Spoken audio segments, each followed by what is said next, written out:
Hello, welcome to Growing in Uncertainty, my weekly live show. My name is Tess Miller. I'm the owner and operator of Wings Unfolded, my seminar and coaching business where I work with professionals who love what they do, but they're not sure where it's going. In today's episode, I want to talk about something that has been really challenging for me for quite a while, and it's all about gratitude. A few years ago, I started seeing the word gratitude everywhere. You probably did too. People were promising all kinds of happiness, greater joy, life fulfillment, like the secrets of the universe seemed to come from just experiencing a feeling of gratitude. Anytime something challenging or disappointing happened, however, I felt a lot of pressure to experience this kind of gratitude that everyone kept saying I needed to experience. One of the things that would come up for me in those challenging times was, oh no, if I don't feel gratitude, I'm just making myself be unhappy and it's all my fault. In other words, it was just another reason to make myself feel guilty for not doing something. As a result, gratitude became a humongous trigger word for me. It basically became a form of toxic positivity. You may have heard about this phenomenon that we as human beings create for ourselves.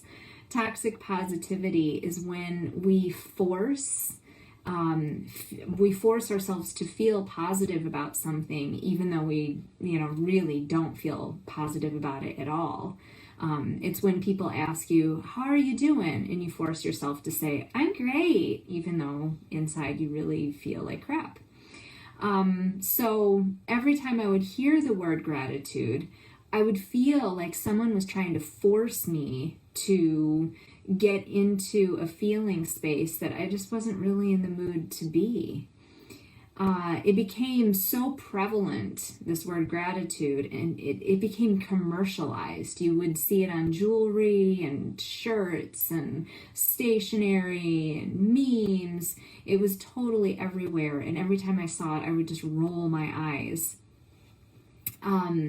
It bothered me also that, what if somebody is really experiencing something truly painful in their lives, something that's completely out of their control?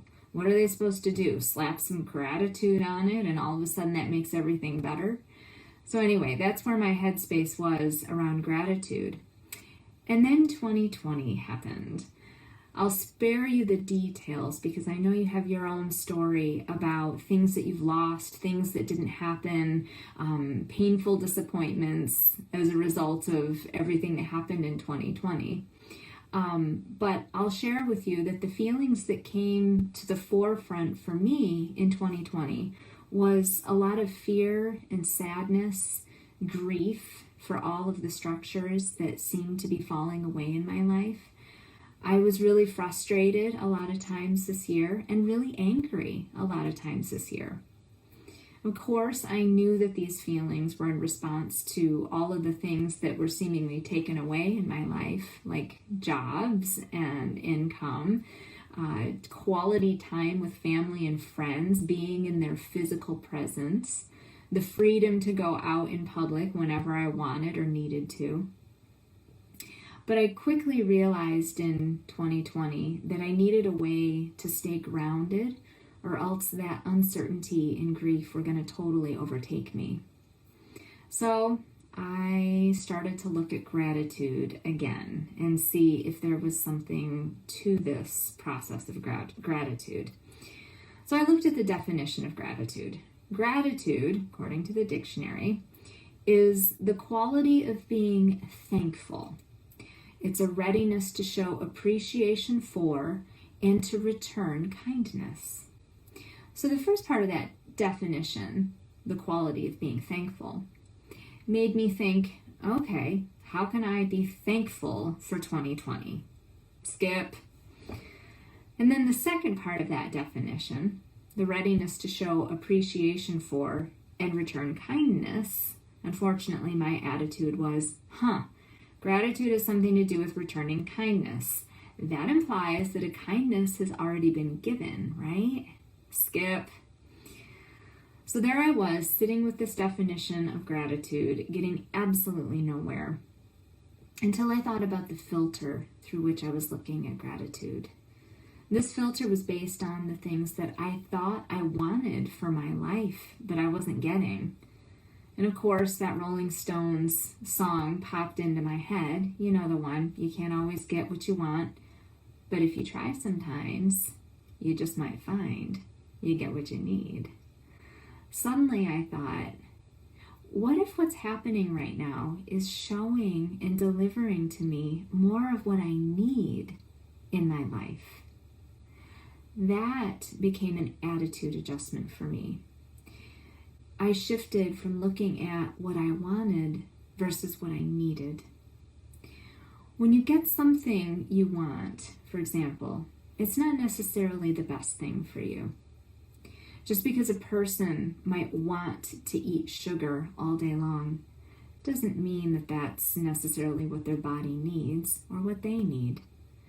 Whereas when we're given what we need, oftentimes it's not until much later that this will lead us to something that's even better than what we originally wanted.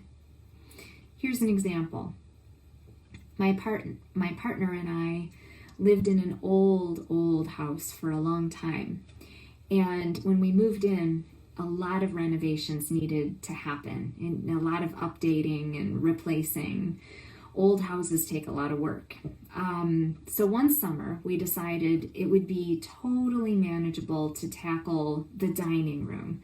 All that needed to happen was stripping some wallpaper, maybe refinishing the floors, pretty basic stuff. Seemed very manageable.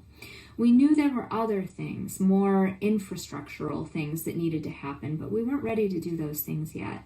We knew it needed rewiring. We knew that there were other projects that we wanted to do, but it wasn't the right time. So dining room it was. So we started peeling off the layers and layers of wallpaper, 7 to be precise. We went back through the through the decades based on how the wallpaper looked. And at one point we realized that they'd papered over the ceiling. And so we wanted to take that off as well and just, paint it. My husband chose a corner and discovered very quickly that that corner of the ceiling was crumbling very badly. And it was so bad, in fact, that it went all the way, cracks went all the way to the middle of the ceiling. We couldn't see that until the paper started coming away. And in fact, the paper was holding the ceiling up in a lot of ways. So the ceiling had to come down. That seemed definitely not like the direction we necessarily wanted to go with the house, but go with it we did. And after a few hours, we took the plaster ceiling down and had a big hole in our ceiling that looked up into the crawl space that we had talked about building a better floor for, but weren't sure how to do it. Well, all of a sudden, with the ceiling gone, that seemed possible. Not only that, but the wiring that we said that we wanted to do in the house became much more easy as well, because we could actually see into the walls where all that wiring was going. So the project became much longer and much more cumbersome than we had wanted, but it helped us get done a lot of the things we needed to get done. That ceiling was falling anyway, dangerously so. The wiring needed to be replaced, and in fact, we found singe marks on some of the wires where it could have been a potential disaster. So having to make those changes right then meant that we got further along on our house than we had anticipated. Sure, it took us much longer. It took us a year to ultimately finish our dining room, but we were much happier with the results in the long run. We finally had storage space, for example, and in that crawl space. So what does this have to do with gratitude? An attitude of gratitude, I decided, is an attitude of remaining open to the possibility that whatever challenge is facing you is actually paving the way for something even better in your life. You just might not be able to see it yet. Gratitude is a belief in things happening for your highest good. It's trusting that, like everything that's happened before in your life, things will work out this time too. And if you can look back on your life and see how the challenges you faced actually made your life better in the long run, then it makes it much easier to be thankful for all of those hard times. 2020 removed a lot of the structures in my life that I thought I wanted. I wanted to keep working at my jobs while building my coaching business. I wanted my kid to have a traditional 8th grade experience. I wanted to see friends and family and do all of our normal family things. Denied of our wants, we're forced to look at what we actually need. I needed to learn that now is the time to get my coaching business going, whether I have an income or not. I needed to see how well my kid does, taking responsibility for their education. And I needed to see how creative we can be in finding new ways to connect or in building new traditions. There have been so many gifts of 2020, but I wouldn't have noticed those gifts if life had been the same as it always has been.